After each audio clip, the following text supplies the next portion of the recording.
नेमकं हा police force आहे तरी कशासाठी? आमच्या सुरक्षासाठी का आम्हाला दहशत दाखवण्यासाठी?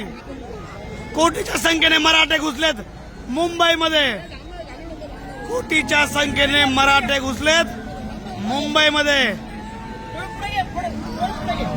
मराठे घुसतायत मुंबईमध्ये. आम्ही शांततेने आलो आणि शांततेने जाणार. संघर्ष होता मनोहर जरांगे पाटलांसोबत. मराठे मुंबईमध्ये दाखल झालेले आहेत,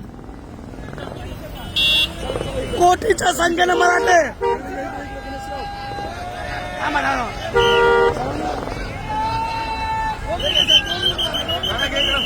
पाहू शकतो आपण.